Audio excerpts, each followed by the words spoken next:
අද මං ඔයාට අරන් ආවා ගොඩක්ම ලේසියෙන් හදාගන්න පුළුවන් රසම රස අලුත් රස කැවිල්ලක්. හදාගන්න ගොඩාක්ම ලේසි, ඒ වගේම තමයි රස. හවසට එන පොඩි බඩකින්නට කහටි කෝප්පයක් බොන්න විශේෂ අවස්ථාවකට කෑම මේසකට උනත් ලෑස්ති කරගන්න පුළුවන්. හදන්න අරගත්ත දේවල් ටික සුපුරුදු පරිදි ඩිස්ක්‍රිප්ෂන් බොක්ස් එකේ දැම්මා. ඔයා එතනින් බලන්න. මං අරගත්තා තෙත හාල් පිටි ග්‍රෑම් 100ක්. කඩේ තියෙන හාල් පිටි අරගන්නත් පුළුවන්. මේ දෙකම බෙදලා ගන්න ඕනේ. අපි අලුව හදාගන්නකොට බෙදගන්නේ අන්නේ ගානටම පිටි ටික බෙද ගන්න. ගින්දර ටිකක් අඩු කරගෙන මෙන්න මේ විදිහට නිතර මෙහාට කර කර බෙද ගන්න. ටිකක් වෙලා යනකොට පිටි ටික දූවිල්ලක් ගානට එනවා. අන්න ඒ වෙලාවට මම ලිපෙන් අයින් කර ගන්නවා. ලොකුවට කැට තියෙනවා නම් හලලා ගන්න.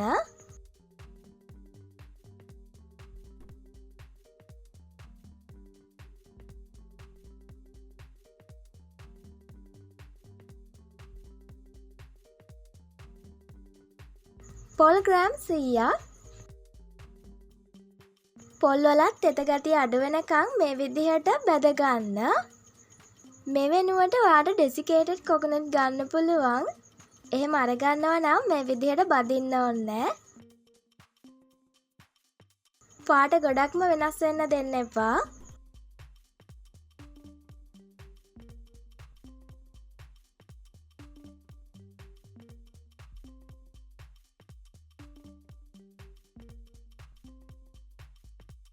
රුලන් ග්‍රෑම් 100ක්.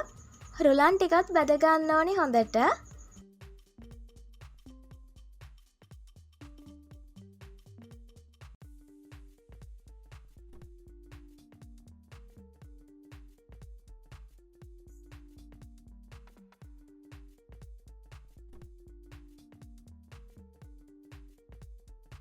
සීනි ග්‍රෑම් 150ක් අරගත්තා.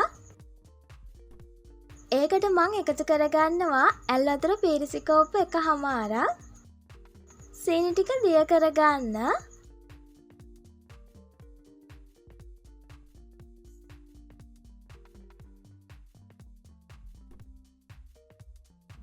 සීනි ටික හොඳට දිය වෙලා ඔන්න ඔය විදිහට ලොකුවට පෙන දාගෙන එනකොට මං එකතු කරගන්නවා තැඹිලි පාට ෆුඩ් කලරින් බිංදු 3-4ක්.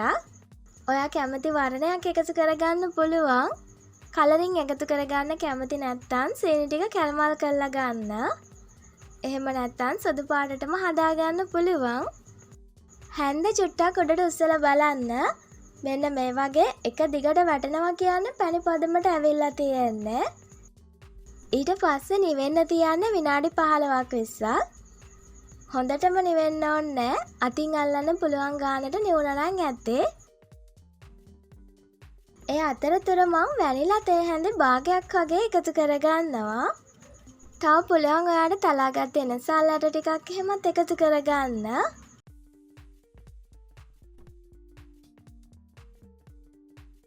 ලුණු එකතු කරගන්නවා ඇඟිලි දෙකකට අහු වෙන තරම් වගේ.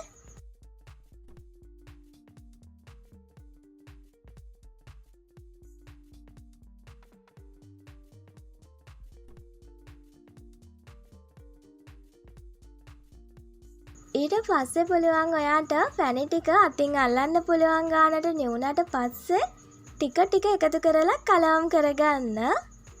එකපාරම එකතු කරගන්න යන්න එපා. මට පැණි පොඩ්ඩක් ඉතිරිත් වුණා.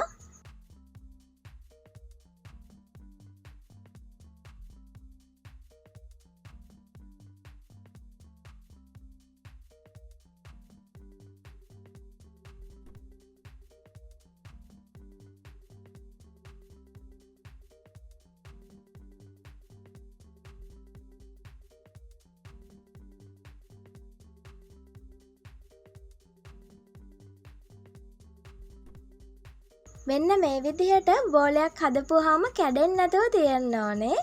ඉතින් ඒ ගානට හදාගන්න ඕනේ පැන ටික එකතු කරගෙන. බෝල හදාගන්න කැමති නැත්නම් ඔයාට පුළුවන් කෑලි කපා ගන්න.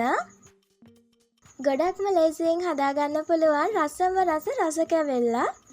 ළඟ වෙන උත්සව කාලයට ගොඩක්ම ලේසියෙන් හදාගන්න පුළුවන් මේ රස කැවිල්ල නම් මේ විදියට හදාගත්තම ඔයාලට සතියක් දෙකක් වගේ තියාගන්නත් පුළුවන්. ගිහින් එන්නම් ආයෙත් ඉක්මනින්ම හම්බ වෙමු ලෑස්ති රෙසිපි එකකින්. ඔයාලට සුබ දවසක්.